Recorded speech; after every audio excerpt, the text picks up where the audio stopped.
Assalamualaikum warahmatullahi wabarakatuh.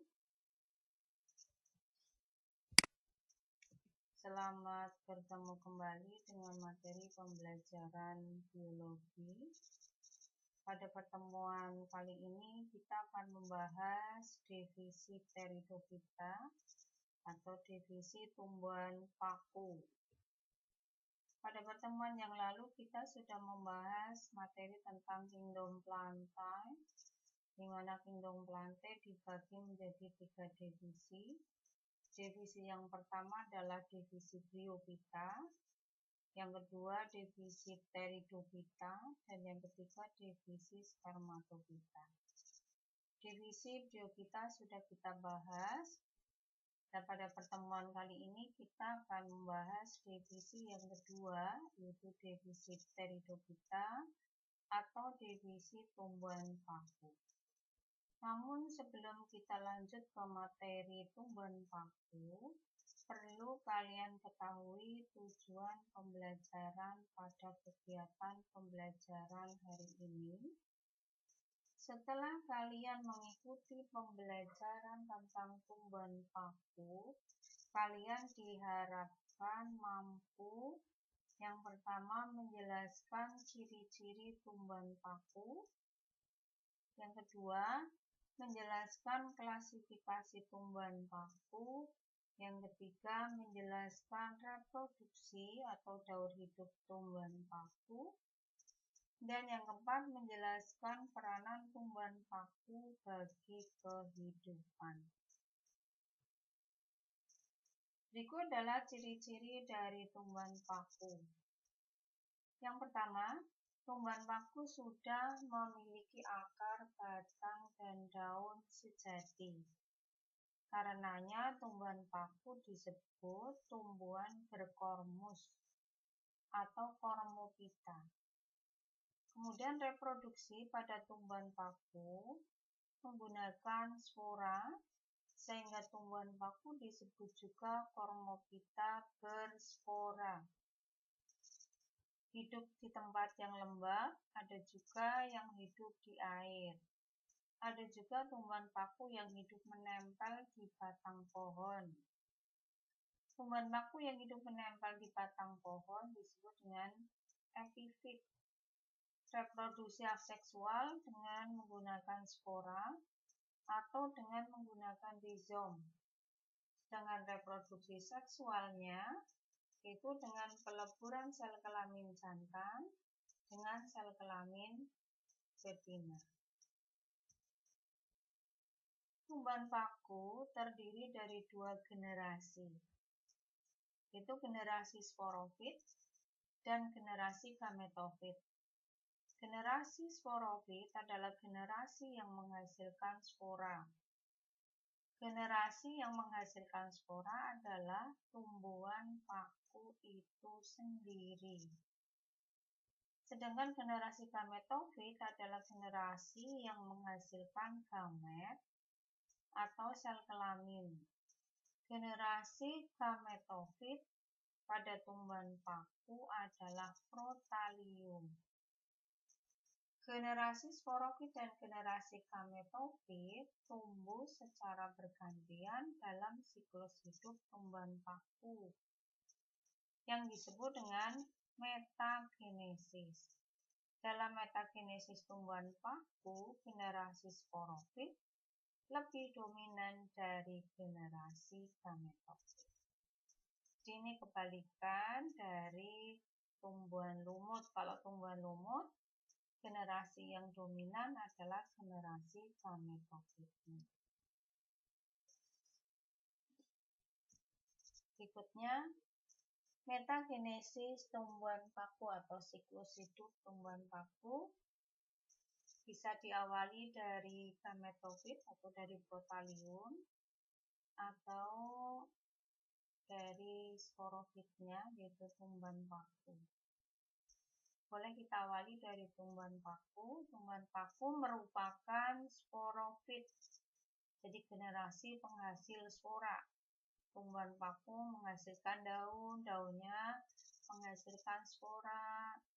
Kemudian spora jatuh di tempat yang cocok tumbuh jadi protalium. Protalium ini merupakan gametofit sehingga membentuk alat kelamin jantan dan alat kelamin betina. Antheridium, alat kelamin jantan, menghasilkan sperma. Archegonium menghasilkan telur atau ovum. Ovum dibuahi sperma membentuk zigot. Zigot kemudian tumbuh menjadi tumbuhan paku atau sporofit. Tumbuhan paku ini membentuk sporangium. Sporangium pecah, kemudian keluarlah spora, kemudian tumbuh menjadi protalium, begitu seterusnya. Berikut klasifikasi tumbuhan paku. Tumbuhan paku dibagi menjadi 4 kelas, yaitu yang pertama kelas Psilophytinae, yang kedua Lycopodinae, 3 Equistinae, dan yang keempat adalah Felicinae. Kelas yang pertama adalah Psilophytinae atau disebut paku purba. Anggota dari kelas Psilophytinae ini sudah banyak yang punah dan menjadi fosil, jadi tinggal beberapa marga yang masih hidup sampai sekarang. Kemudian kelas Psilophytinae ini merupakan paku yang paling primitif, jadi paku purba atau paku yang paling primitif. Atau ada yang menyebut merupakan tumbuhan paku tingkat rendah karena memang struktur tubuhnya masih sangat sederhana. Jadi di antara tumbuhan paku, Psilophytinae ini merupakan paku yang paling sederhana. Akarnya masih berupa rhizoid, tidak memiliki daun. Sporangiumnya tunggal, terletak di ujung cabang atau di ketiak daun. Kemudian untuk anggota Psilophytinae yang masih hidup adalah Psilotum dan Pneusipteris. Berikut gambar Psilotum.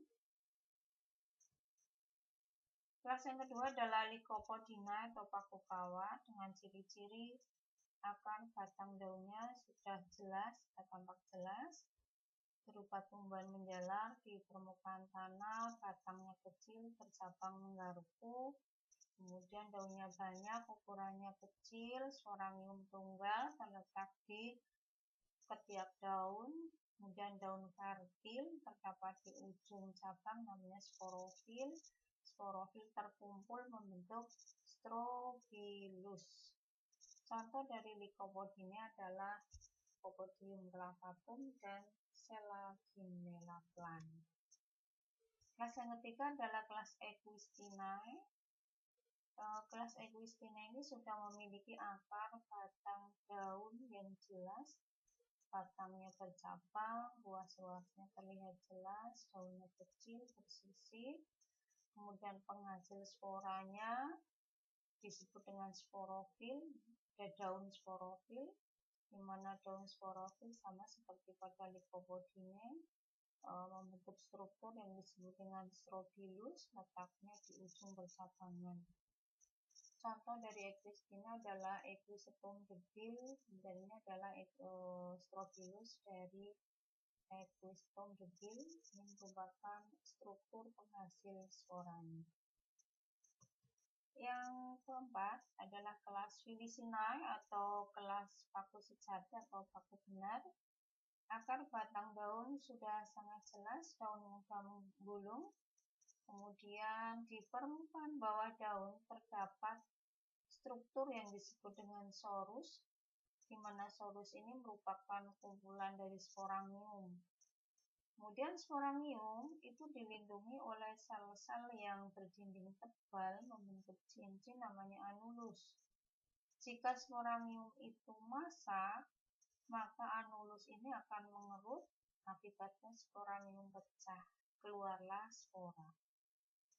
Kemudian daun pada tumbuhan paku dibedakan menjadi dua, yaitu daun sporofil dan tropofil, di mana daun sporofil adalah daun penghasil spora, sedangkan daun tropofil Ini merupakan daun yang tidak menghasilkan spora. Daun ini berfungsi untuk fotosintesis.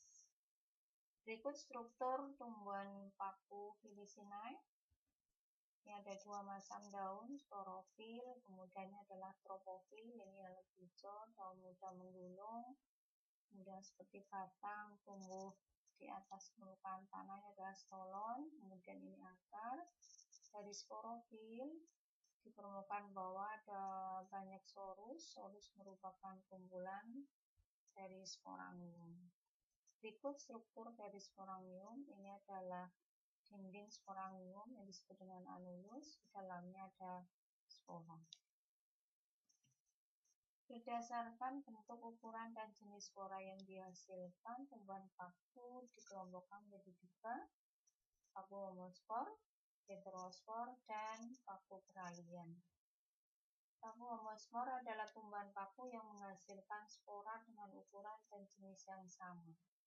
Jadi semua spora yang dihasilkan itu sama semuanya. Kemudian yang kedua, paku heterospor, tumbuhan paku yang menghasilkan spora dengan dua jenis yang berbeda. Spora berukuran besar namanya makrospora, berjenis kelamin betina.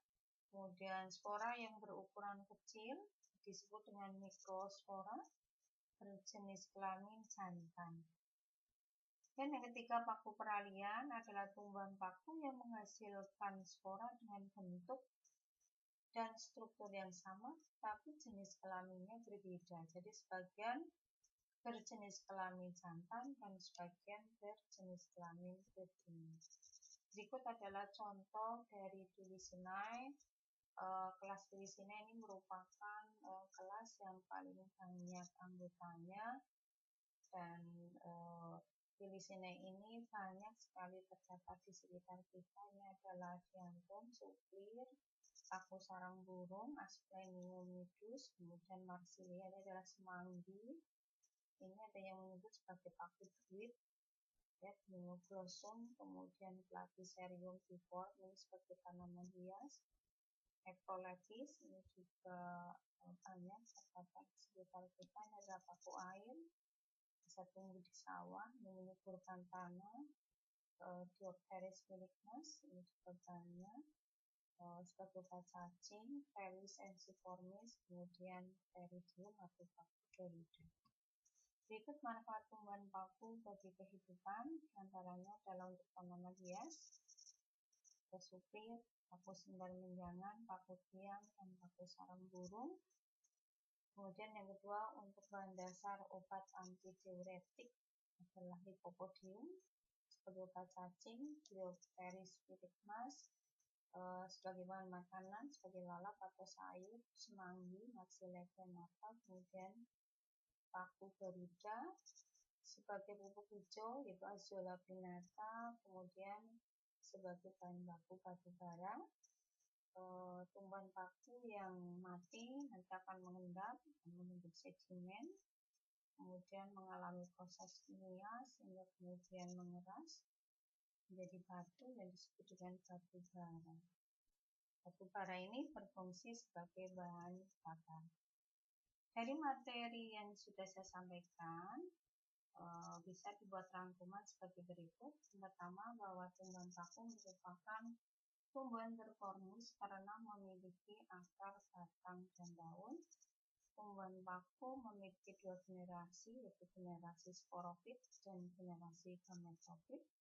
Generasi sporofit lebih dominan dari generasi gametofit.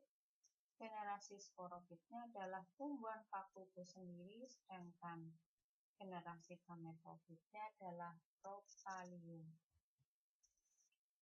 Sebelum kita melanjutkan ke kegiatan berikutnya, untuk menambah pemahaman kalian terkait dengan materi tumbuhan paku, silakan kalian pelajari buku paket biologi kelas 10 Erlangga tentang tumbuhan paku. Kemudian jika ada hal-hal yang belum jelas terkait dengan materi yang sudah saya sampaikan, bisa ditanyakan di forum diskusi di LMS. Selanjutnya kerjakan LKPD yang tersedia di LMS, kemudian hasilnya dikirim melalui LMS juga. Demikian materi yang sudah saya sampaikan, mudah-mudahan bermanfaat. Assalamualaikum warahmatullahi wabarakatuh.